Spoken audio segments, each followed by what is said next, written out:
அழைப்புக்கு ஒரு மேன்மை இருக்கிறது. எப்படி நம்முடைய சரீரத்தில் இருக்கிற ஒவ்வொரு அவயவங்களுக்கும் ஒவ்வொரு உபயோகம் இருக்கிறதோ, அதே போல நம் ஒவ்வொருவருக்கு கர்த்தர் ஒரு மேன்மையை வைத்திருக்கிறார். புரியும்படி சொல்ல வேண்டுமானால், இப்ப விருட்சங்கள் எல்லாம் சேர்ந்து, எல்லா மரங்களும் சேர்ந்து தங்களுக்கு ஒரு ராஜா வேணும்னு சொல்லிட்டு முதல்ல யாருக்கிட்ட போச்சு தெரியுமா? ஒலிவ மரத்துக்கிட்ட போச்சு. ஒலிவ மரத்துக்கிட்ட போய் சொல்லுது, நீ எங்களுக்கு ராஜாவா இரு. இது சாதாரணமான விஷயமா? விருட்சங்களுக்கு ராஜாவா இருப்பது என்பது.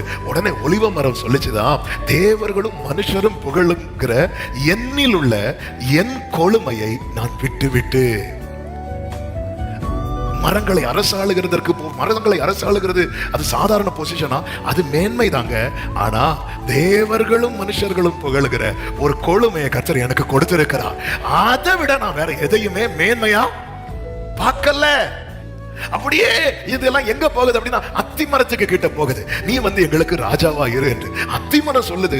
நான் என் மதுரத்தையும் என் நற்கனியையும் விட்டு மரங்களை அரசாள வேணும். எனக்குன்னு ஒரு மதுரம் இருக்கிறது, அநேகருக்கு சுவை கொடுக்கிறது, நற்கனி இருக்கிறது, அநேகருடைய எனக்கு இப்படி ஒரு கிரேஸ், இப்படி ஒரு மேன்மையை கர்த்தர் வைத்திருக்கிறார். இதை விட்டுட்டு அது எனக்கு தேவை கிடையாது.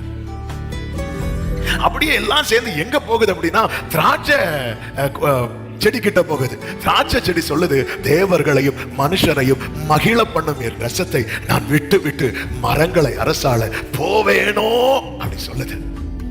அது எதுல திருப்தி அடைந்து தெரியுமா? தனக்குன்னு ஒரு மேன்மை வச்சிருக்கிறார். என்ன ஆண்டவர் ஒலிவ மரம் போல படைக்கலையே, அது அப்படி ஓங்கி வளருது.